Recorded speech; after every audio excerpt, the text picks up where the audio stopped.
안녕하십니까. 오늘서부터 파이썬을 같이 공부할 불스입니다.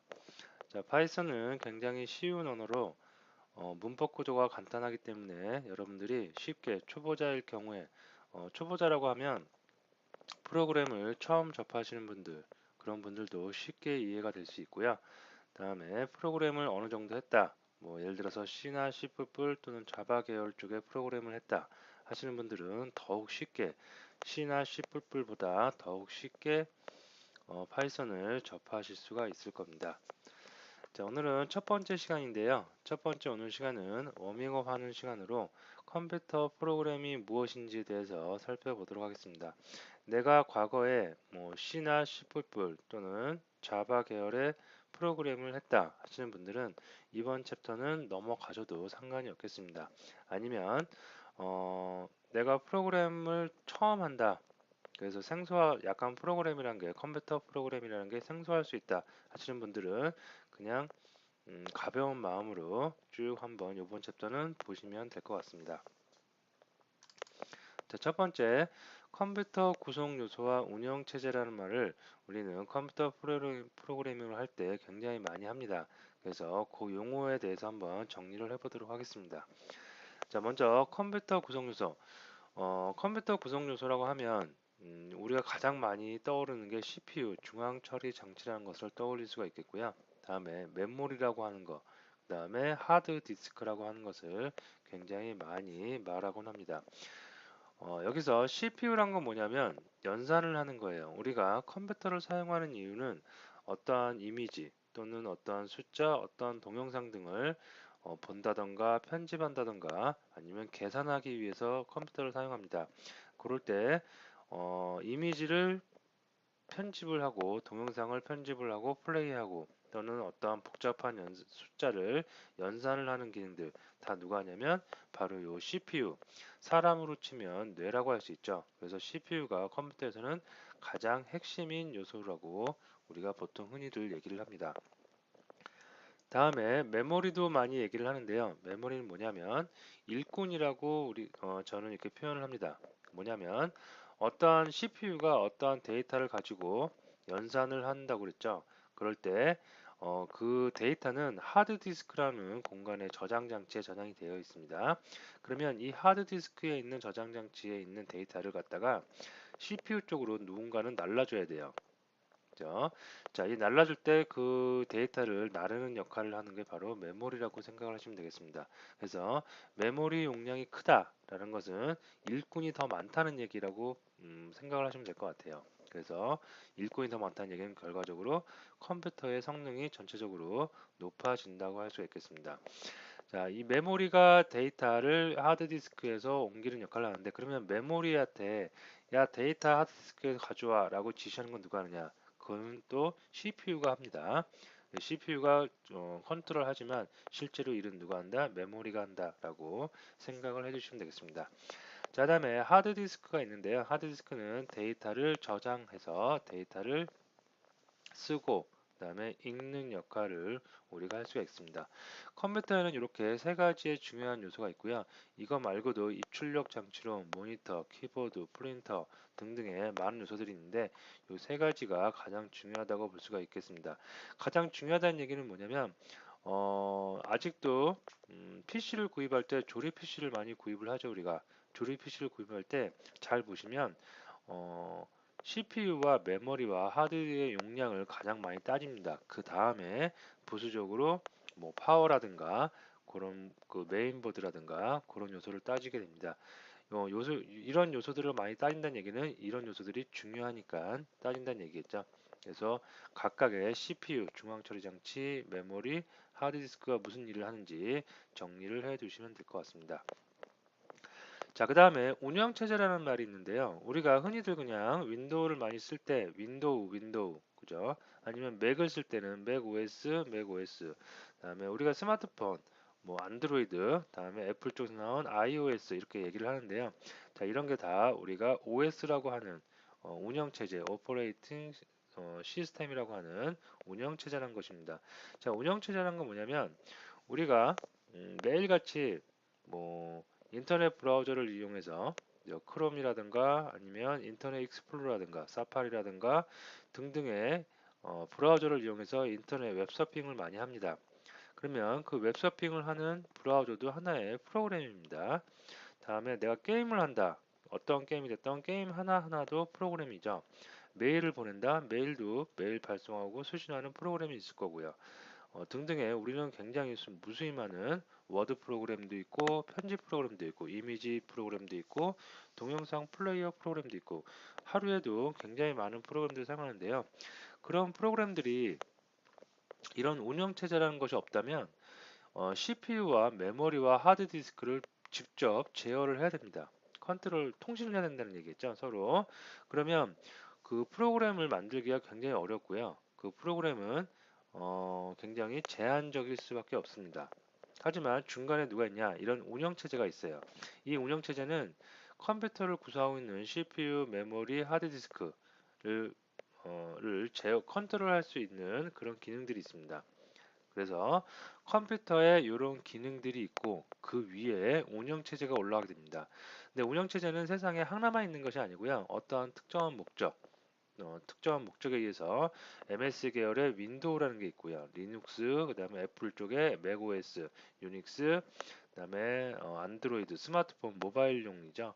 스마트폰과 iOS, 안드로이드와 iOS, 그 다음에 우리나라 토종, 타이젠, 그 다음에 신비한, 아미가 OS 등등해서 OS가 굉장히 많이 있습니다.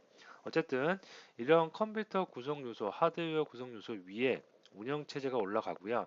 운영체제 위에 API, 운영체제에서 제공하는 API를 이용해서 우리는 프로그램을 개발을 합니다.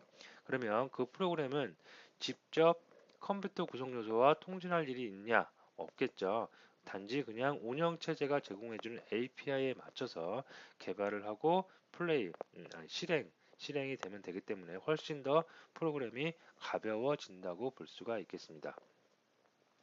그래서 여러분들 중에 경험을 해보신 분도 있을 거고 프로그램을 처음 접하신 분들은 약간 낯설 텐데요.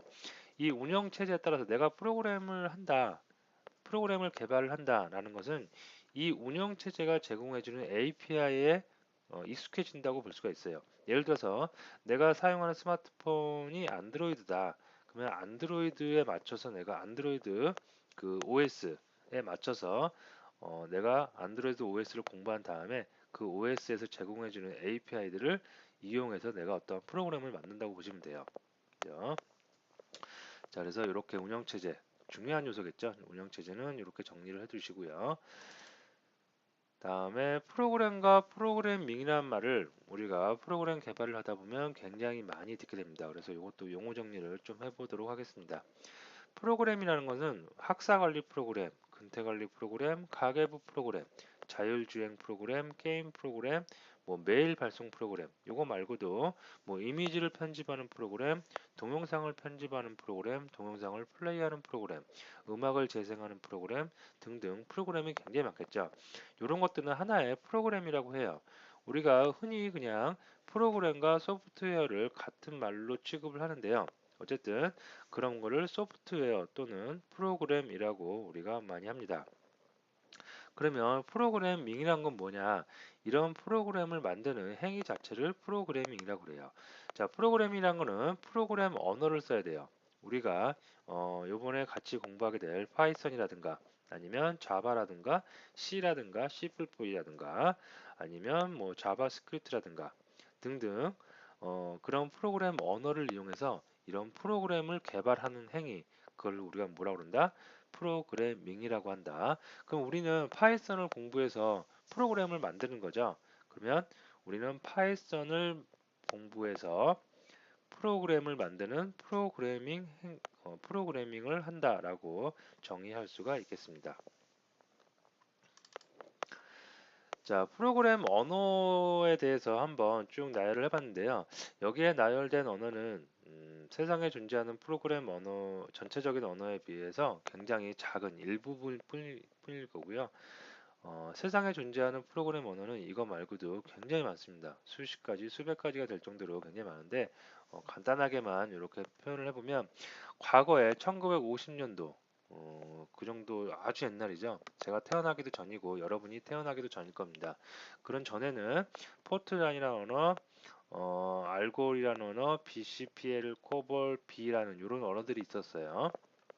굉장히 어떠한 지금 여러분들이 사용하는 언어 또는 제가 사용하는 언어, 물론 자바나 C샵이나 오브젝트-C나 파이썬, C, C++ 이런 언어하고 차이점은 언어가 이 당시 언어는 1950년도나 60년도나 이 당시 언어는 범용적으로 사용되는 언어이다라기보다는 어떠한 특정한 목적을 하나를 이루기 위해서 만들어진 언어라고 보시면 돼요.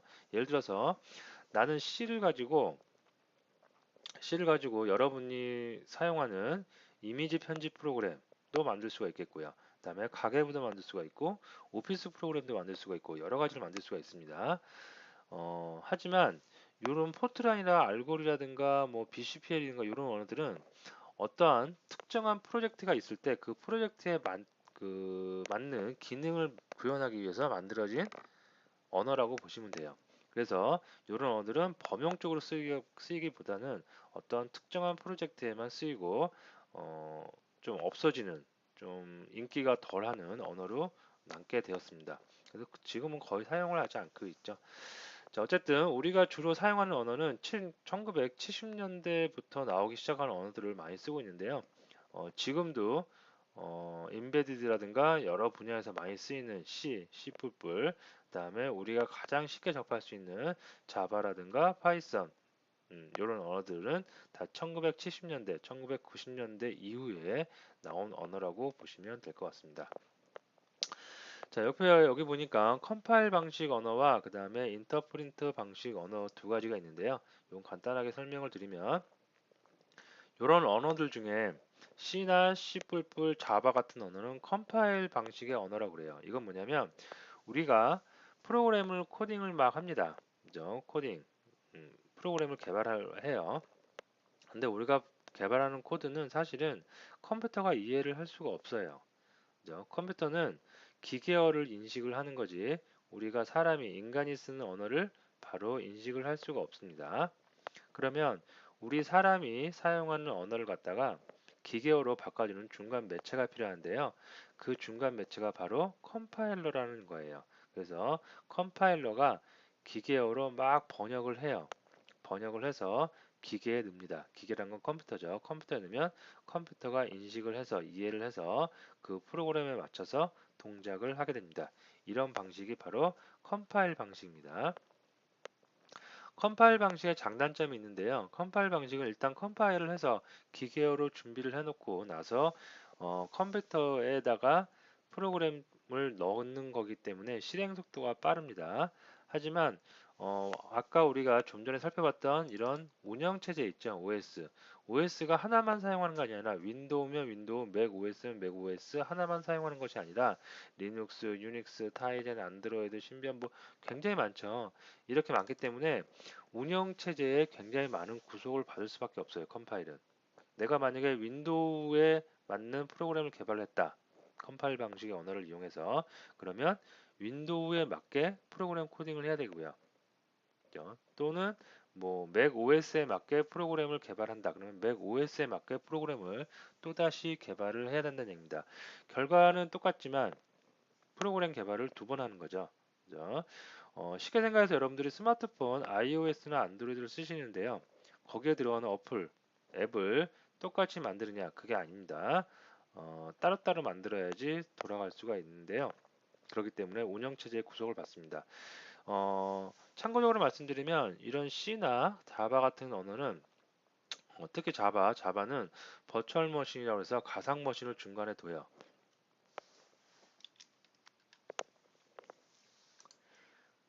가상 머신을 잠깐 설명을 드리면 컴파일 방식 언어가 운영체제 구속을 받기 때문에 매번 이렇게 그 코딩을 따로따로 프로그램을 개발해야 되는 굉장히 불편함이 있다고 그랬잖아요. 그래서 자바 쪽에서 구하는 거는 버추얼 머신이라는 걸 구현을 했습니다. 이게 뭐냐면 여기에 이제 OS가 이렇게 있어요. OS가 있습니다. 이 OS는 맥OS일 수도 있고 윈도우 OS일 수도 있고 안드로이드 OS일 수도 있고 여러 가지 OS가 있겠죠. OS가 있으면 이 위에 이제 프로그램이 이제 올라옵니다. 근데 이 프로그램이 OS에 굉장히 많은 간섭을 받는다고 그랬죠. 윈도우면 윈도우용, 맥이면 맥, 그래서 프로그램을 따로따로 개발을 해야 돼요. 이렇게. 이렇게. 근데 이게 굉장히 까다롭죠. 번거롭겠죠. 하나의 프로그램을 개발하는 것도 어려워 죽겠는데 이렇게 여러 개 OS에 맞춰 개발을 해야 되니까 얼마나 어렵겠습니까? 그래서 이런 방식을 지우기 위해서 없애기 위해서 어떻게 했느냐? 이 중간에다가 버추얼 머신이라는 걸 하나 둬요. 그래서 이 버추얼 머신은 내가 만드는 것이 아니라 프로그램을 만드는 그 배포하는 주로 제조사 쪽 또는 이런 OS 쪽에서 만듭니다. 만들어서 배포를 해요. 그러면 프로그램을 딱 하나만 만드는 거예요. 여러 가지 OS에 맞춰서 여러 가지 만드는 게 아니라 프로그램을 딱 하나 만든 다음에 이 하나를 가지고 버추얼 머신, 윈도우에 들어가는 버추얼 머신, 맥에 들어가는 버추얼 머신, 안드로이드에 들어가는 버추얼 머신에다가 다 넣습니다. 똑같은 프로그램을 코드를 그러면 얘네들이 알아서 윈도우면 윈도우용으로 뿅 하고 프로그램을 뽑아내고요. 맥이면 맥용으로 뽑아내고 안드로이드면 안드로이드용으로 뽑아낸다는 얘기예요. 그죠? 그럼 결과적으로 하나의 프로그램만 개발자는 개발을 하면 끝나겠죠. 그죠? 이런 획기적인 방법을 고안을 했는데 여기도 이렇게 좋은 획기적인 방법이지만 좋은 요소만 있는 건 아닙니다. 어, 프로그램이 돌아가는 것은 결과적으로는 OS 위에서 돌아가야 되는데요. 즉 프로그램이 OS까지 바로 이렇게 통신이 돼야 되는데 중간에 지금 보면 버추얼 머신이라고 하는 매개체가 하나 끼어든 거죠. 그죠? 그렇기 때문에 속도가 어떻게 약간은 떨어질 수가 있습니다. 그죠? 하지만 개발자는 여러 개를 개발하지 않고 하나만 개발을 해서 버추얼 머신에다 넣으면 되기 때문에 굉장히 편리함을 가질 수 있다고 보시면 될 듯 합니다. 자, 얘기가 좀 길어졌는데요. 요런 거는 참고적으로 그냥 알아두시면 될 것 같고요. 내가 프로그램을 한다. 그럼 요 정도는 알아두는 게 그래도 도움이 될 듯 합니다. 자, 인터프리트 컴파일 방식과 대비되는 게 인터프리트 방식이라는 게 있는데요. 인터프리트 방식은 컴파일러가 컴파일을 하지 않고요. 매번 나는 그냥 프로그램 개발만 해요. 그러면 개발만 하면 인터프린터가 알아서 매번 실시간으로 기계어로 변환을 합니다. 그래서 운영체제에 자유로움이 있다는 얘기인데요. 자, 이게 무슨 얘기냐면 인터프리터 방식을 여러분들이 경험해 보는 것 중에 매일같이 보는 것 중에 인터넷 브라우저 있죠. 그게 바로 인터프린터 방식이에요. 여러분이 브라우저를 딱 열었어요. 열으면 그 안에 예쁜 그림과 글자가 이렇게 배열이 될 겁니다. 그렇게 될 때 순간적으로 인터프린터가 동작을 하는 거예요. 그래서 인터프린터가 동작을 해서 내가 만든 프로그램이 실시간으로 기계어로 변환을 해서 OS에 맞춰서 돌아가는 건데요. 나는 예를 들어서 홈페이지를 하나 만들었어요, 내가. 그러면 그 홈페이지를 만든 걸 크롬에서 띄울 수도 있고 인터넷 익스플로러 MS에서 지원하는 인터넷 익스플로러에서 띄울 수도 있고 사파리에 띄울 수도 있겠죠. 그죠? 그런 거에 상관없이 다 그 안에 브라우저를 만든 제조사가 인터프린터를 OS에 맞춰서 다 개발해 놨기 때문에 나는 하나의 홈페이지만 만들면 되지 OS에 맞춰서 홈페이지를 여러 개 만들 필요가 없겠죠. 그런 장점이 또 있습니다.